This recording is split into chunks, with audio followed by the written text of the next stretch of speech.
What's going on, guys? Welcome back to another video. Today, we're going to be discussing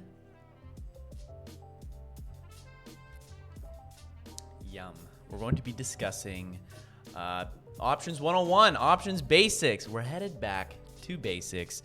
And to do that, first we got to discuss the Greeks. Then we're going to take a look at the spreadsheet. And we're going to talk about what's really on the spreadsheet and why it's actually really easy to figure out and to trade these things as a day trader like myself or as a swing trader. We're going to dive into that right now, guys. So sit back, make sure you have a coffee or something in your hand and pen and paper, and let's get into it. Options Basics 101. Okay. That would have been a sick transition if I had transition. So let's just click this thing and get into it.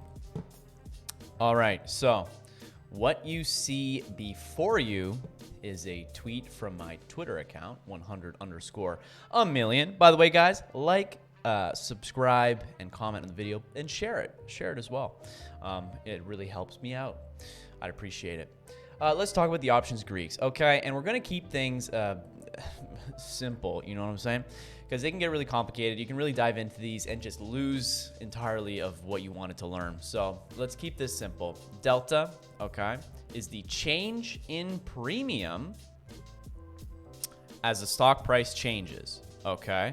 So premium being how much your contract is worth and stock price being how much the stock price is worth.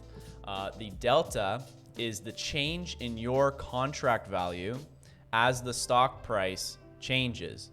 So if your delta is 0.5, it's every dollar the stock price goes up, your contract will go up 0.5, which is $50, I think.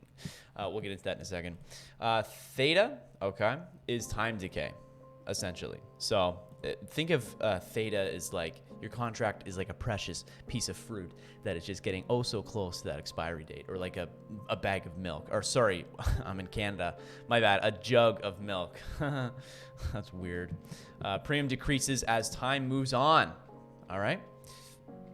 Vega, which is important if you play things like ER plays, you're holding overnight for that or something like that.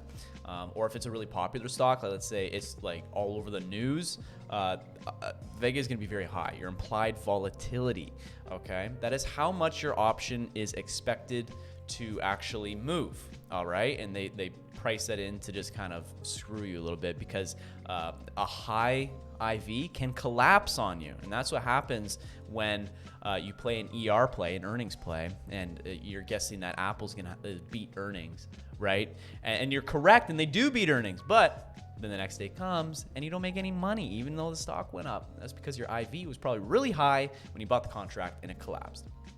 Now, the last one here is, of course, gamma, okay? And this is the rate in which delta changes as the stock price changes, okay? So, change in premium as the stock price changes, and then the rate at which the premium changes as the stock price changes. So gamma is the reason that trading options can be exponential, because it is increasing your delta, which is increasing per stock price change, if that makes sense. Anyway, it's not incredibly important to really deep dive these. If you're a day trader like myself, if you're a swing trader or you're trading, months out, then it is very important, and we should take some more time, maybe make a separate video. But today's video is just options basics, so just to know about these is good enough for now. Okay, let's flip over to the spreadsheet. As you can see here, I have Webull booted up. This is a spreadsheet on QQQ. Okay, it is my favorite ticker to trade because I get 3 days where I have 0 days to expiry contracts, which is the most volatile. And now let's really digest kind of what we're looking at here. So just the first off, this up at the top is important. This is when you're trading 0 DTEs or a week out or whatever. These are your dates of expiry, and you can click around on these and change when you want to buy them. Basically, if you buy further out, they're more expensive, but they move a little slower, and it's going to be kind of a more relaxed, at a more relaxed pace. You're not going to your contract won't expire, or sorry, won't drop to a worthless value within a few minutes, which is what I trade over here. August 10th, that's what we were trading today, being an expiry tomorrow, which is a 1 DTE. And you can do that on the QQQ on a Tuesday, which is cool. So yeah, that's what I was trading today. And those contracts, they move a lot quicker than ones expiring at the end of the week, which you'd be trading on any other stock like Amazon, Netflix, Tesla, and things like that. So that's why I trade the 0 DTEs. They just move faster, and you can scalp and kind of take the maximum amount of advantage. That sentence turned out well.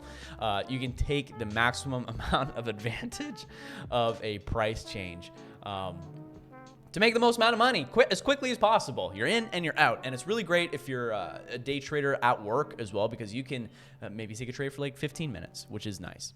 Now let's really break this down. I did open this little thing on Paint, and we got this lovely little pencil tool over here. So I can go, hello. Isn't that fun? Okay, let's go over this. So we have our expiry up here, okay? So this is our expiry. We know that. Bam, expiry.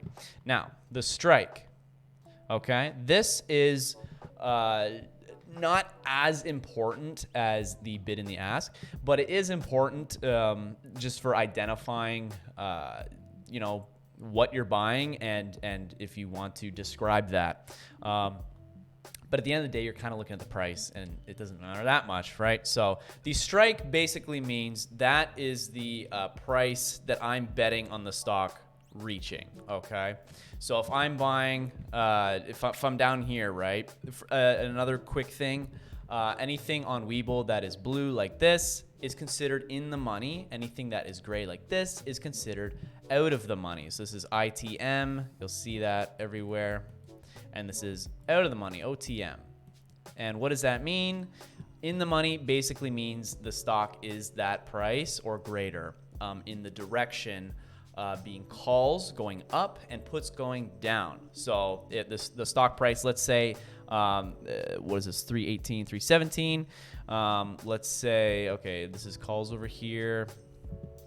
Let's say the price is 319 right now. Okay, it'd actually be 318, I guess. All of these, 316, 315, 314, they're all considered in the money because they're underneath the call option, they're underneath the price and the call option strike, right? So a 315 call is in the money if the stock price is 318 because you're expecting it to go to 315, but it's already above that. That's in the money. And the same with out of the money, the same with puts. You're expecting the price to go to 319, you want it to go to 319, and it's currently 320. Okay, that would be in the money, right? Right? I'm getting confused. In the money is your call reaches the price, basically. That's it. Your option contract reaches the price. You're in the money. Out of the money is it's not there yet. That's all you need to know. Okay, moving on. The ask and the bid, all right? That is just the price. So you look down here. I like to trade contracts that are between $100 and $200, okay? So I would trade probably these calls down here, or I would be trading these puts right here. Okay, that's what I'd be looking at. And how do I know it's $100? Because you take the bid or the ask or the average, and you just multiply that. Usually I'm market buying, so I look at the ask a little bit closer than the bid. So that's just something to note.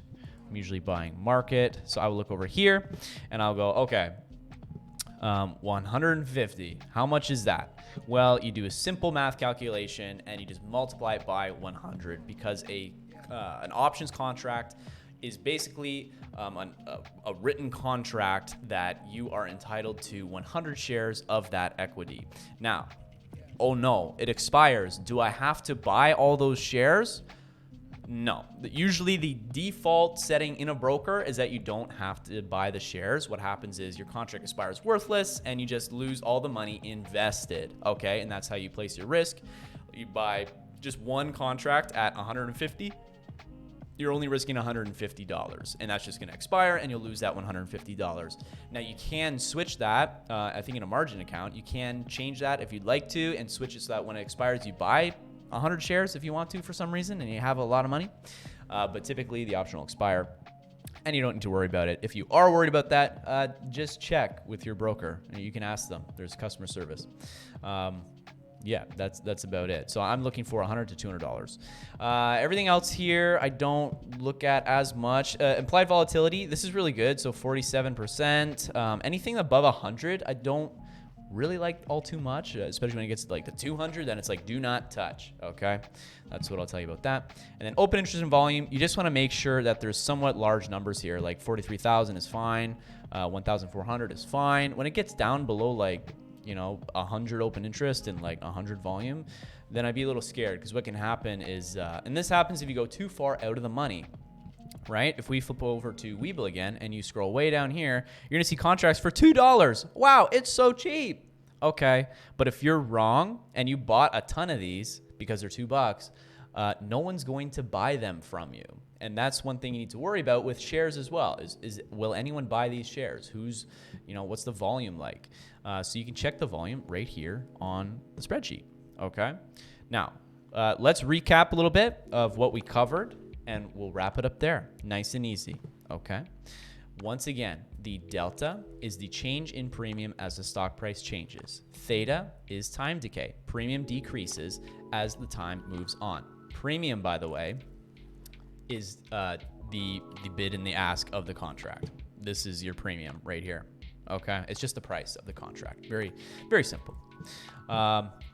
Vega, implied volatility. How much is your option contract expected to move in percent? Okay, you want something lower than 100, ideally. Gamma, the rate in which delta changes as the stock price changes. This is why stock contracts are exponential when they really start to run, especially on 0 DTEs. It's the rate in which delta changes It's the rate in which delta changes as the stock price changes, if that makes sense. If not, you don't need to worry about it too much.